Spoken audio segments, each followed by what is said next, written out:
Did you have lap band surgery a year or two ago, but you've stopped losing weight or maybe even gained it back? Don't give up. Dr. Nicholson, bariatric surgeon and founder of the Nicholson Clinic, can explain why that's happening and what options are available. Welcome. Nice to have you. Good to see you. Let's start with this. What exactly happens during lap band surgery?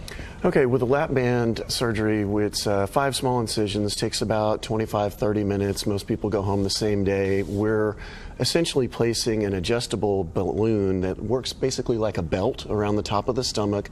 It's connected to some tubing that connects to a reservoir that sits underneath your skin that we can access and then serially inflate it to where the opening gets smaller, thereby restricting the amount of food that people can eat. So how do you know if that's not working?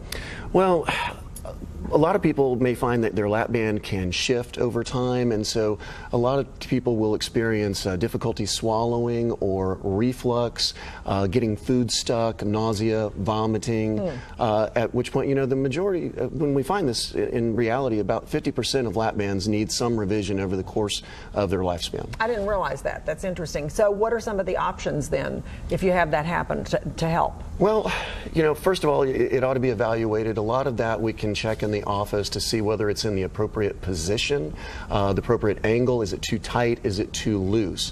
Some of those things we can fix with a simple inflation or deflation in the office. Other things may require repositioning of the band, or even people may be a candidate for a completely different weight loss surgery. So if you notice any of these things, how important it is for a lap band patient to go see a doctor?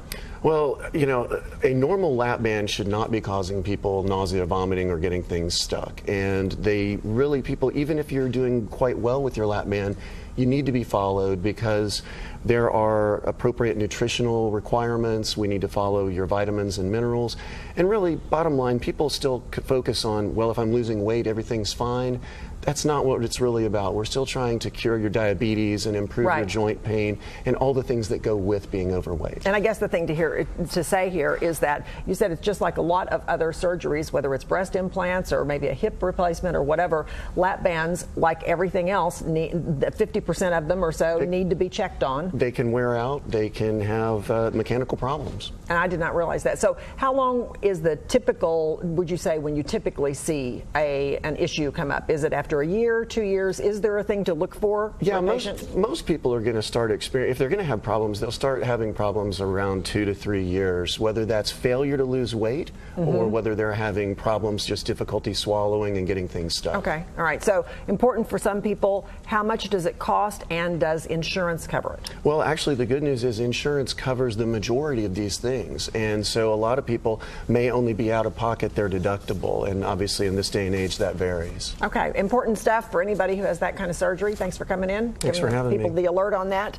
You can call 972-494-3100 for more information, or just go to nicholsonclinic.com to make an appointment. Amped Up, sponsored by the Nicholson Clinic. This is the year you lose the weight and change your life. Call the Nicholson Clinic today.